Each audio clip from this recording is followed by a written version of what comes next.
ചേട്ടൻ എനിക്ക് വേണ്ടി കഷ്ടപ്പെടുന്നുണ്ട്. അപ്പോൾ ചേട്ടൻ്റെ ഈ സന്തോഷ വിവരങ്ങളെല്ലാം വിളിച്ചറിയിക്കുമ്പോൾ കിട്ടുന്നതാണ് എൻ്റെ ഏറ്റവും വലിയ സന്തോഷം. ഒരു മാതൃകയാക്കാൻ പറ്റുന്ന ഒരു വിദ്യാർത്ഥിയാണ്. എല്ലാ രൂപത്തിലും തികഞ്ഞ അച്ചടക്കമുള്ള നല്ലൊരു കുട്ടിയാണ്. അവൻ മിടുക്കനാണ്. അതനിടെ മതിശയ കുശിയെണ്ടും അജബുടെ വചനമ ഇശവിണ്ട് കുതൂകുലം കൊണ്ട് മുതിർന്നിട ബദറതിലെ കഥ ഇത് മുത്താറ്റൽ മൊഴിപെടുതുതികളും ഒരുവിട പിരിശമിലേ. ജീവിത ദുരിതങ്ങളെ സംഗീതം കൊണ്ട് നേരിടുകയാണ് ജിനേഷ്. കോവിഡ് കാലത്താണ് ജിനേഷിന് അച്ഛനെയും അമ്മയെയും നഷ്ടമാകുന്നത്. അന്ന് 10ാം ക്ലാസ്സിലാണ്. പിന്നീട് ഒരു വർഷം പഠനം തന്നെ മുടങ്ങി. പക്ഷെ ജിനേഷിനുള്ളിലെ സംഗീതം അവന് രക്ഷയ്ക്കെത്തുകയായിരുന്നു. ജിനേഷിന്റെ അധ്യാപകൻ അനീസ് സാറ് ഇത്തവണത്തെ കലോത്സവത്തിന് വേണ്ടി വളരെ നേരത്തെ തന്നെ ഞങ്ങൾ പരിശീലനങ്ങൾ ആരംഭിച്ചിരുന്നു.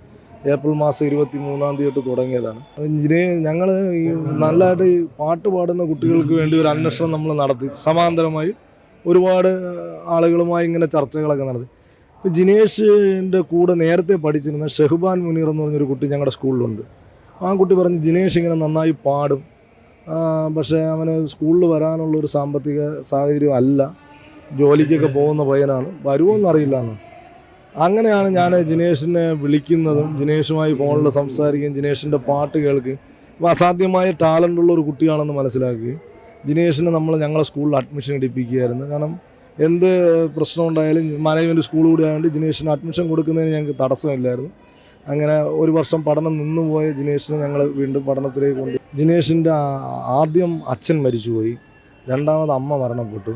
അമ്മയും കൂടെ മരണപ്പെട്ടപ്പോൾ സ്വാഭാവികമായിട്ട് ഒരു 15-കാരന് ഒന്നും ചെയ്യാനില്ല. അപ്പോൾ ആ ഒരു അവസ്ഥയിൽ ഈ പറയുന്ന പോലെ ആഗ്രഹിച്ച ഒരു സ്കൂളിൽ അഡ്മിഷൻ കിട്ടിയില്ല.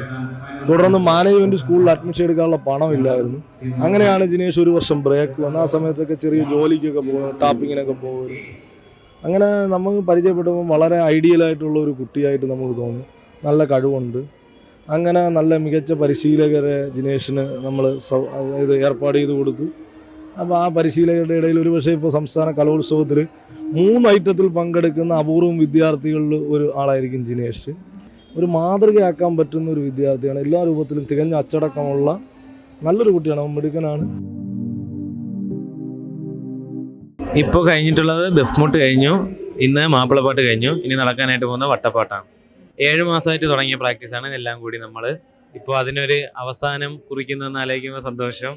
കാരണം ഇത്ര നാളത്തെ കഷ്ടപ്പാട് കൊണ്ടാണ് ഇപ്പോൾ ഈ ഒരു നിലയിൽ എത്തുന്നത്. അതുമാത്രമല്ല സാറിൻ്റെ സപ്പോർട്ട്, കൂട്ടുകാരുടെ സപ്പോർട്ട്, എന്നെ ഇതെല്ലാം പഠിപ്പിച്ച നഫ്സൽ മാഷ്, പാട്ടുകൾ പഠിപ്പിച്ചെന്ന ഇർഷാദ് ശ്രമിക്കൽ മാഷ്, എല്ലാവർക്കും എൻ്റെ നന്ദി രേഖപ്പെടുത്തുന്നു. ഒരിക്കലും പ്രതീക്ഷിച്ചില്ല ഈ ഒരു നിലയിലെത്തുമെന്ന്. അപ്പോൾ അവരൊരു ബാക്ക് ബോണായിട്ട് വന്നത് തന്നെയാണ് എൻ്റെ ഈ മാറ്റത്തിനുള്ളൊരു കാരണം കൂടി. അപ്പോൾ അതിന് നല്ല സന്തോഷം. സമയത്തുള്ള പ്രതിസന്ധികൾ കാരണം അങ്ങോട്ട് പോകാനോ ഇങ്ങോട്ട് പോകാനുള്ള ഒരു സാഹചര്യമൊന്നും ഇല്ലായിരുന്നു. അപ്പോൾ അതിനിടയിലാണ് അങ്ങനത്തെ ഒരു സംഭവം ഉണ്ടാകുന്നത്. സോ അങ്ങനെ പറയാനേ പറ്റത്തുള്ളൂ. പ്രാർത്ഥനയുണ്ട് അവരുടെയൊക്കെ അല്ലേ? അവർ സന്തോഷിക്കുന്നുണ്ടല്ലോ, അത് കാണാൻ പറ്റിയില്ലെങ്കിലും അവർ സന്തോഷിക്കുന്നുണ്ടെന്ന് എനിക്കറിയാം. അപ്പോൾ അവർക്ക് വേണ്ടി ഇത്രയും ചെയ്യുന്നുണ്ടല്ലോ. SKV സ്കൂളിൽ വന്നതിന് ശേഷമാണ് ഈ ഒരു ഉയർച്ച ഉണ്ടായത്. അത് കൂടുതലും സാറിൻ്റെയും മാഷന്മാരുടെയും എല്ലാവരുടെയും സപ്പോർട്ട് ഉള്ളത് കൊണ്ട് മാത്രമാണ് ഇപ്പോൾ ഈ ഒരു നിലയിലെത്തിയത്. ജില്ലാ ഇതിനൊക്കെ എല്ലാവരും ഒക്കെ ഉണ്ടായിരുന്നു. ഇപ്പോൾ അവരില്ലാത്തതിൻ്റെ ഒരു വിഷമമുണ്ട്. ഇപ്പോൾ ചേട്ടനുണ്ട്, ചേട്ടൻ പുള്ളിക്കാരൻ ഗൾഫിലാണ്. ചേട്ടൻ എനിക്ക് വേണ്ടി കഷ്ടപ്പെടുന്നുണ്ട്. അപ്പോൾ ചേട്ടൻ്റെ ഈ സന്തോഷ വിവരങ്ങളെല്ലാം വിളിച്ചറിയിക്കുമ്പോൾ കിട്ടുന്നതാണ് എൻ്റെ ഏറ്റവും വലിയ സന്തോഷം. അല്ലാതെ ശാസ്ത്രീയമായിട്ട് പഠിച്ചിട്ടില്ല. ഹരിദാസ് സാർ എന്ന് പറയുന്ന പുള്ളിക്കാരൻ നമ്മുടെ സ്കൂളിലെ മ്യൂസിക് ടീച്ചറാണ്. അപ്പോൾ സാറ് കുറച്ച് സ്വരസ്ഥാനങ്ങളൊക്കെ പറഞ്ഞു തന്നു. അത് പഠിച്ചിട്ടാണ് ഇപ്പോൾ ഇവിടെ വന്നിട്ടുള്ളത്. അതായത് സ്കൂളിലെ മ്യൂസിക് ടീച്ചർ പറഞ്ഞു കൊടുക്കുന്നത്, കലോത്സവത്തിന് വേണ്ടി മാത്രം പറഞ്ഞു കൊടുക്കുന്ന കുറച്ച് മ്യൂസിക് നോട്ട്സുകളും ആ ഒരു പരിശീലനവും കൊണ്ട് മാത്രമാണ് ഈ മിടുക്കൻ സംസ്ഥാന കലോത്സവം വരെ എത്തി നിൽക്കുന്നത്. അപ്പോൾ ഇതൊന്നും അല്ലാതെ നമുക്കൊരു സിനിമാ ഗാനം ഒക്കെ, ഇഷ്ടമുള്ള ഒരു സിനിമാ ഗാനം ഒക്കെ പാടിയാലോ?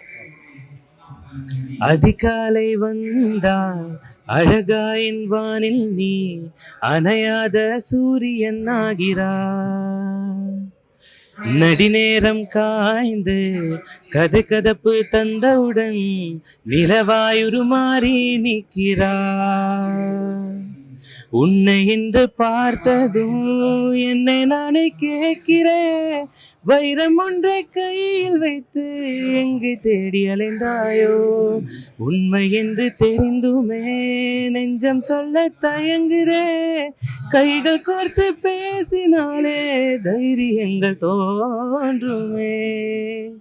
கதை போமா கதை போமா கதை போமா, ஒன்றாக நீயும் நானும் தான். கதை போமா கதை போமா கதை போமா, நீ பேச பேச காயமாறுமே. ജിനേഷ് മനോഹരമായി പാടുന്നുണ്ട് ജിനേഷ്. അപ്പൊ ഇനിയും വേദികളിൽ കാണാൻ സാധിക്കട്ടെ, ഒരു പിന്നണി ഗായകനൊക്കെ ആകാൻ പറ്റട്ടെ, അത് തന്നെയാണോ ആഗ്രഹം? അങ്ങനെ ചെറിയൊരാഗ്രഹം, ഇതെന്റെ ഒരു പാഷനായിട്ട് കൊണ്ടുപോകാനാണ് എൻ്റെ ആഗ്രഹം. ഇനിയും നല്ല നല്ല വേദികൾ കിട്ടട്ടെ, മത്സരിക്കുന്ന ഇനങ്ങളിലെല്ലാം വിജയിക്കട്ടെ എന്ന് ആശംസിക്കുന്നു.